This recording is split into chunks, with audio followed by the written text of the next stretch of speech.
So I had said last week that I wanted to do the incense, the 4 ingredients of the incense, and so I started looking into that, and immediately got derailed again. So we're not going there today. So if anybody else has anything that they want to share, then just please cut in, because I don't know if and or when we'll get to that. So. But what happened was I started looking into it again, and I didn't want to just jump straight into it, into either the altar of incense or the ingredients of the incense. I don't think you can talk about the ingredients without discussing the altar itself first, and I didn't really want to start there without kind of going back and looking at the whole thing. And the tabernacle, I love the tabernacle. It's one of those things that until you go back and start revisiting it, it's stuff that we all know, but kind of not necessarily fresh in our minds, and there's always stuff in there, regardless of how many times you read it, that is new and is fresh. So I wanted to just kind of start with an overview of the tabernacle. And so I will do some of that today, but yeah, I will not get to the golden altar, the altar of incense, or the ingredients of the incense. So, so yeah, as we know, the tabernacle. I liked what we've been talking about recently with the chapters of Exodus and how he chose his man and he delivered them out, and then he started with instruction, right? And so the tabernacle was one of those instructions. It was what the vehicle that he set up in that appointed time for them to worship the Lord, and obviously all the shadows and types going forward. But yeah, so he gave them all the instructions of the tabernacle. If you remember, the tabernacle was in the middle of the camp, and he had the tribes laid out all around the camp. 3 on each side to get the 12. On the east, it was Judah, Issachar, and Zebulun, which is a perfect pairing. One of my favorites of the batch. To the north, it was Dan, Asher, and Naphtali. To the south, it was Reuben, Simeon, and Gad. And then to the west, it was Benjamin, Ephraim, and Manasseh. So the tabernacle was there in the middle. If you remember the dimensions are all in cubits, which is 1.5 feet. 1 cubit is 18 inches, or 1.5 feet. But all the dimensions are in cubits. And so the layout of the tabernacle, it was 100 meters long, or 100 cubits, not meters, 100 cubits long and 50 cubits wide. And the gate was in the east, so again, I'm having mirror issues here. So the gate was in the east for you guys. It was 20 cubits wide. The tabernacle itself was 30 cubits long and 10 cubits wide, and the holy place was 20 cubits long and 10 cubits wide, with the most holy place being that last 10 cubits. And one thing that, like, always growing up, I don't know why, I had this picture of that when you walked into the tabernacle, or into the holy place, that the candlestick would be on your right, and the table of showbread would be on your left. And I don't know if that was just from tradition, or generally when I've seen it on a sheet of paper, it's laid out from left to right, where the gate is on the left and progressing in through the tabernacle to the right. I don't know why we do that, just because I think of probably the way we read and everything. But if you ever look at the directional, if there's ever a key on it, it's flipped, that the north is south. And so it's actually, the table of showbread is to the north, and the candlestick is to the south. And it's not really a big deal. It's just one of those things that, from our perspective, the way that we perceive things is not necessarily the way he's perceiving them back. And one of the things that I thought about, and we'll talk about all the furniture in a minute, but we do the same thing where we see the progression of the furniture from the brazen altar to the laver, and then the furniture in the holy place into the most holy place. But in Exodus chapter 40, he actually sets the furniture in the reverse order. He told him, put the ark into the tabernacle, and then he told him to set the table of showbread first, and then the candlestick was second, and then the golden altar was third.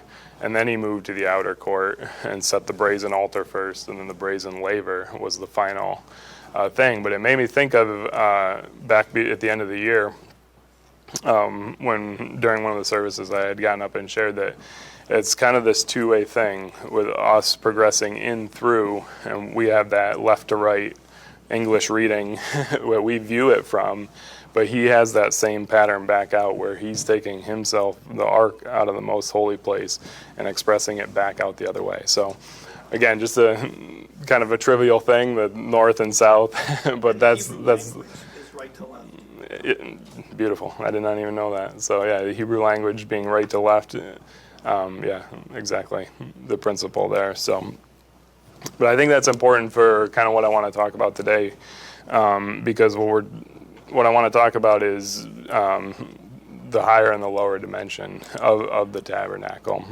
I love what Dad sent out this morning. I probably could have just read that text and been done, because it perfectly embodies what I want to talk about. It's so much more, the self-control, that temperance is so much more than just what we are able to do with our minds. By all means, do that. But there is another level that is so far beyond what that is, and it's in his divine being, his divine nature, his divine character. So again, the furniture. So I was looking at the very first thing you come to. I guess for you guys, when you come in from the east, is the brazen altar. And so the brazen altar was 5 cubits wide, 5 cubits long, and 3 cubits high. It had rings on it so that they could carry it. They put the staves through the rings and carry it. It had 4 horns, 1 on each of the corners. And then it had a grate 1.5 cubits up in the middle of the square in which they placed the sacrifices on.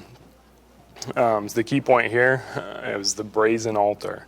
The word is in the Hebrew refers to. So I will, for the sake of this discussion, I'll use brass, bronze, and copper interchangeably. They all are included in that, the Hebrew word. I understand there's differences, but for the principles of this, I'll use brass mostly, even though some of these examples might actually be bronze.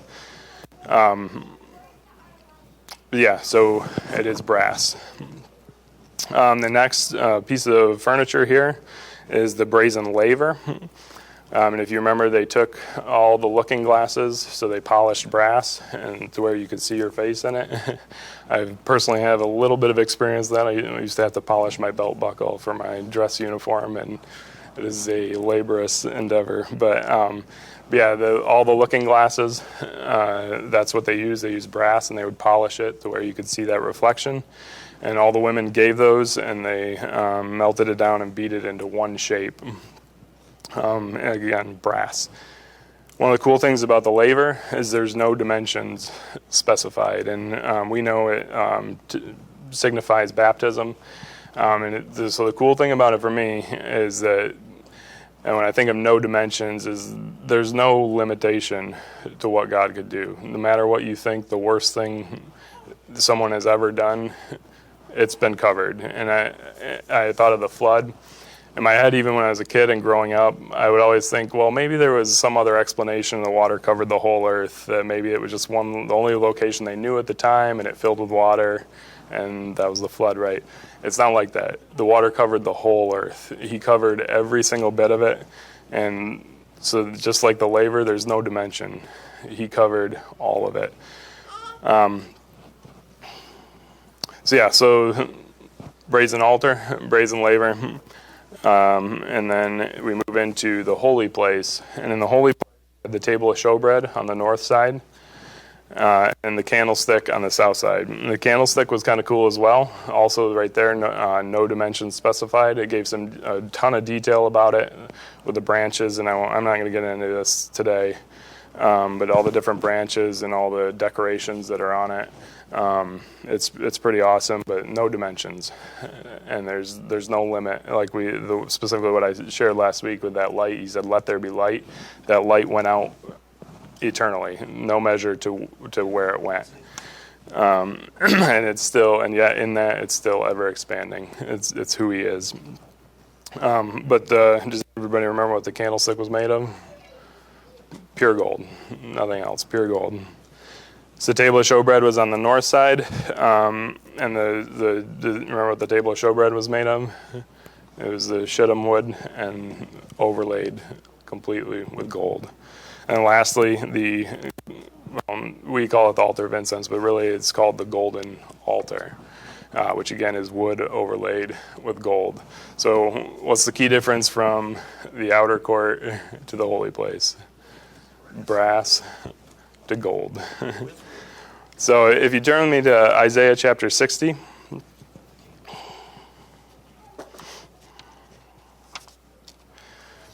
I wish I had time to read this whole chapter. It's just awesome from start to finish, so I strongly recommend that. But yeah, there's just so many good things in here. My Bible has it titled 60. My Bible has it titled "The Dawn of Zion's Glory," which is a beautiful phrase. It starts right out, "Arise and shine, for thy light has come, and the glory of the Lord is risen upon thee." A couple other key highlights here down in verse 19 was, I should have used this last week, but the sun shall be no more thy light by day, neither for brightness shall the moon give light to thee, but the Lord shall be unto thee an everlasting light, and thy God thy glory. And thy sun shall be no more, neither shall thy moon withdraw itself, the Lord shall be thine everlasting light, and the days of mourning shall be ended. No memory of those, right? But yeah, there's so many of all these, just that whole chapter, all these different promises that he made to the people. But there's only one part that I want to focus on. It's in verse 17, and it's just the first 6 words. And he said, "For brass I will bring gold." And so so it got me thinking about brass and gold, but so brass is and copper, bronze, all of them, they're pretty awesome scientifically and everything, but of all that, all the great utility that they have, it's under the sun. It's the dimension. And if you think about it, even in that progression of the outer court to the holy place, it's under the sun. It was, everything that happened out there in the outer court was law-based, and it had a very important purpose, but it was required of the people because of sin. And so it was religious service. It couldn't be skipped. It had to be done. It had to be performed. But there was always a higher dimension. And he said, "For brass I will bring gold." So I was just kind of looking through, just kind of scanning through the word, where it shows up in scriptures, and there was 3 different things that jumped out to me. The first one was right in Genesis chapter 4. I've read this a million times. I don't know how I didn't. This was like reading it for the first time. I did not realize this. But do you know that what Cain's first son was named? It was Enoch. Enoch. And do you know who Enoch's son was? It was Methuselah, not Methuselah, but Methuselah. And Methuselah's son was Lamech, which is wild. But anyway, but Lamech had 3 sons. So this is in Cain's lineage. I don't want to get it confused with what I'm going to talk about. But Cain had Enoch, Methuselah, and Lamech had 3 sons, and it said the things that they were known for. The first son, and I don't remember their names, but he said he was the father of those that dwelt in tents and raised cattle. And so for me, I thought of agriculture and farming and that sort of thing. And if you think about it, it still blows me away, and I know you all have heard me say this, but how God has enabled us to feed 8 billion people every day. Every day. It's mind-blowing. And yeah, there's hungry people, but he's allowed us to develop some things that are simply amazing, and he continues to reign on that.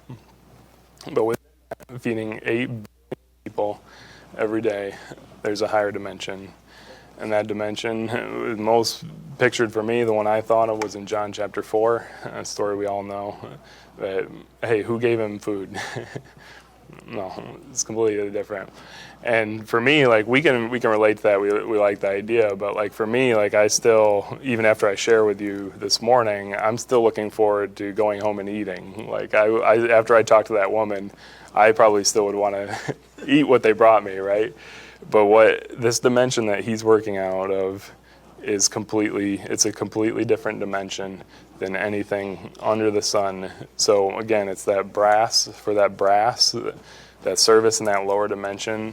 There's a dimension of divine order and divine nature that is so far above what we can comprehend. And that's where Jesus gave us that picture. He couldn't eat that food. If for no other reason to show us that picture, no, it's literally, I have a different source. And so, so his first son was the father of those that dwelt in tents and raised cattle. The second son was the father of those that played the stringed instruments and the organs. And same thing there. We've come up with some amazing things with music. I still love classical music, but there's things we can do now with music that just weren't even possible. One of my favorites, and I think I've probably shared this with most of you, is called a shepherd's tone. And they found that if you play 3 octaves across a measure of music, and you play the higher octave in an ascending volume, and the lower octave in a descending volume, and then the middle octave just at a solid volume, you can attain this sound that sounds like it's perpetually ascending. And so I'm sure you've heard it in movies and not realized it, but yeah, they can achieve through mixing and post this perception of a perpetually ascending sound, which couldn't have been done, back in the day. So, and we've done this in the church as well with all the great music we've developed. It's fine, but it's still, in every sense, brass.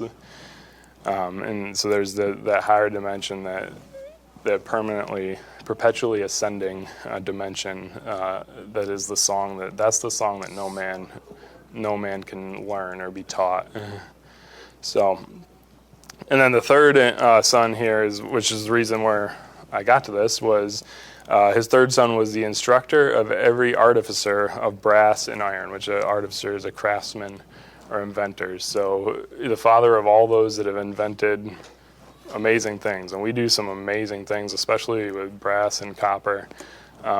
We use brass at work for holding parts. It's softer than steel, so anything that you don't want to damage the steel, you wouldn't put it on other steel, you would put it on brass or bronze details. What they can do with copper is just fascinating.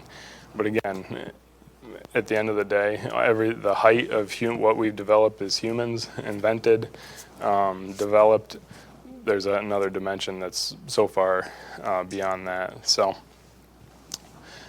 then inversely, we know that in Adam's, after he had Seth, so through Seth and through the lineage of Noah, we had the same thing. We had an Enoch, we had a Methuselah this time, and then we had Lamech.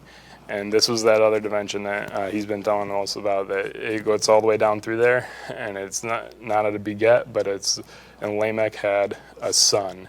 And this is, for me, is that transition. Everything of Cain's Enoch is that brass. It's that lower dimension. It's a lot of great things, a lot of wonderful things. It's the creation. But in Seth's genealogy, that Enoch gets to where he begets a son. It's another dimension, another height altogether. So one of the other things, and Dad reminded me of this morning, was the bronze serpent, and not the one that you sent me, but if you remember when they would get when they were under the curse and they would get sick, he had Moses build a bronze serpent, and if they looked on it, they would be healed, right? And we still use that in the medical community today as a symbol. The creation knows, but it made me think of it and it made me think of Elizabeth was actually perfect timing, that I can give her Tylenol and her fever can come down, but it's still temporary. It's temporary comfort. And so, again, with all the things that he's allowed us to develop in all these different realms, it's still lower. It's still, this bronze serpent is still lower than the healing that he did on the cross, and he's in where we get to, by his stripes we are healed. That's so much more than this. I mean, it is this, but it's beyond that. And then the third example was David and Goliath. Do you remember what Goliath's armor was? brass. And it was great. It was the pinnacle armor of the time. If you want the modern day equivalent in the church, it's psychology.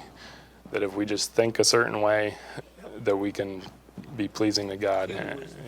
Human wisdom.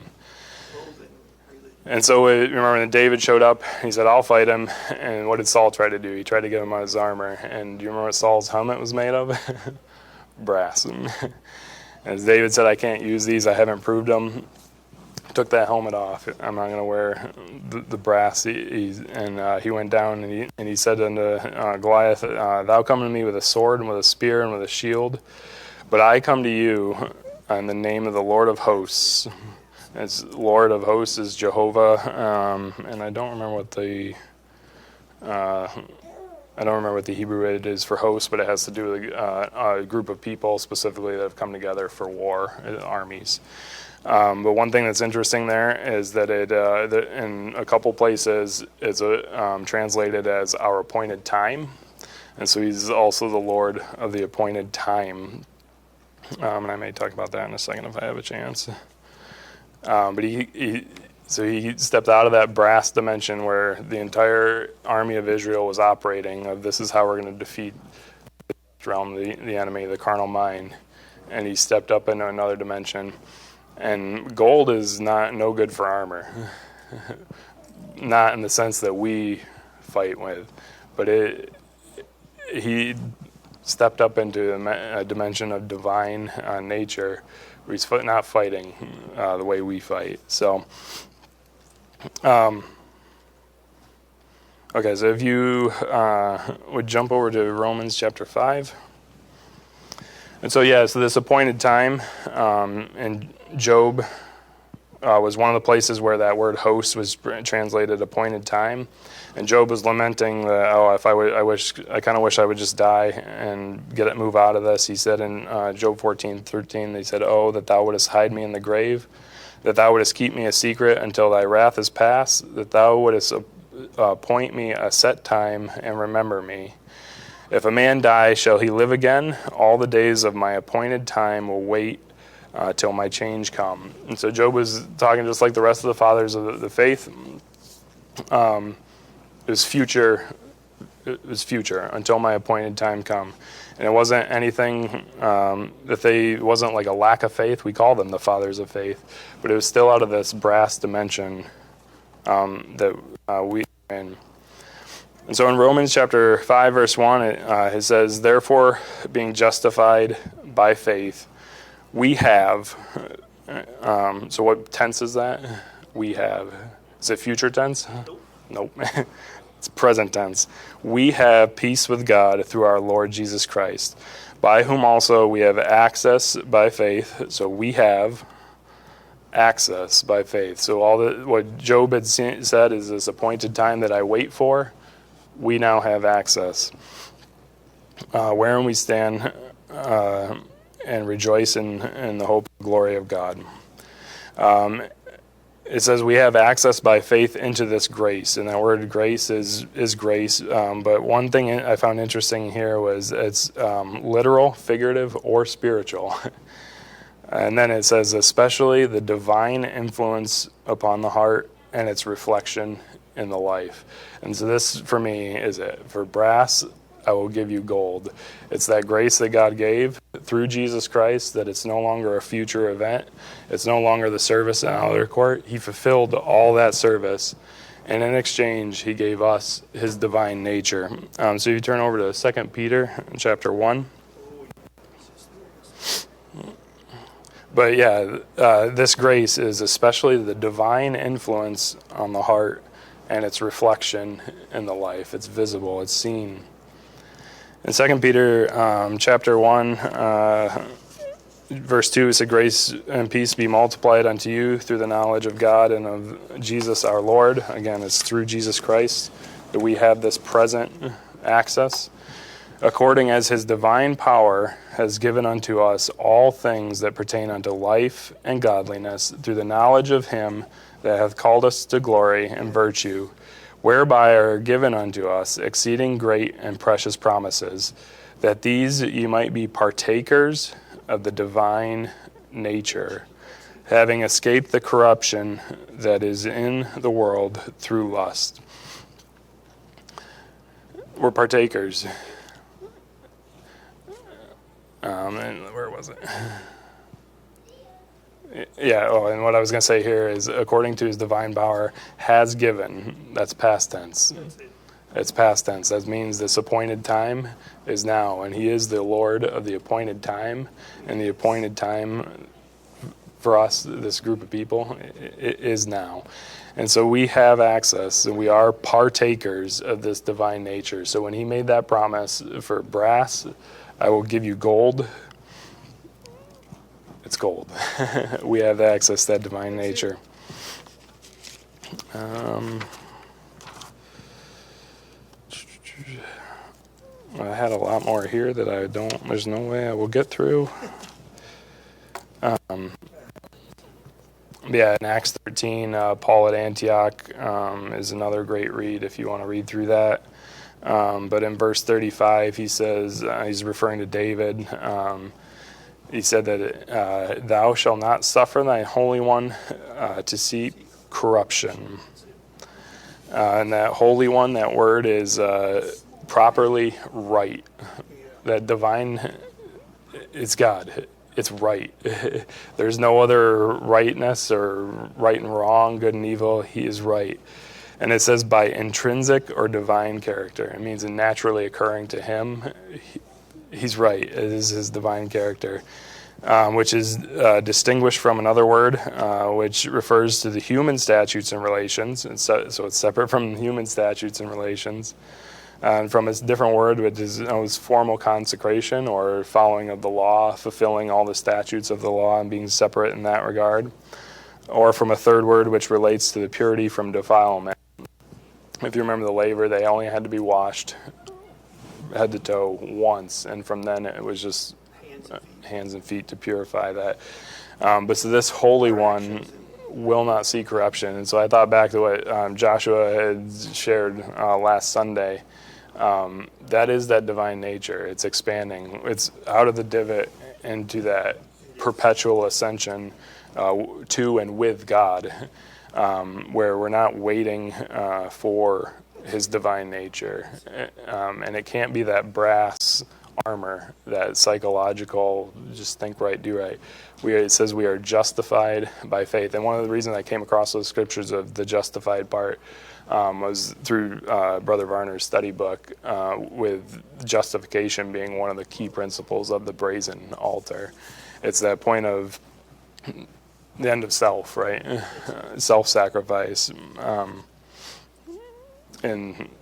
In exchange for that, that's that redemption, that exchange of for brass, I will give you gold. Another thing that was interesting, real quick, Revelation 21, I talked about it last week with the light, the city, that we are that light. But in verse 18, it says the building of the wall was of jasper, and the city itself was pure gold. Pure gold. So that city is not only that light, it is pure gold. The divine nature, and that's what I was trying to get to with his text this morning. It's not just something we try to do and control ourselves. It's out of his source, out of his divine nature. It's something entirely different, completely higher. Something no human can produce, no matter how hard they try. Yeah. And I guess one last thing I'll close with, back in Isaiah chapter 60, verse 21, thy people also shall be all righteous, right? just the word, that holy one, that divine nature. They shall be righteous. They shall inherit the land forever. The branch of my planting, the work of my hands, that I, the Lord, may be glorified.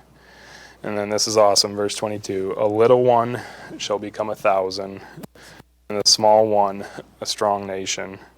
And then this is beautiful. He said, I, the Lord, will hasten it in this time. So for brass, I will bring gold. That's what we get. That's what we have. That's what we are in this present time. So. Divine nature.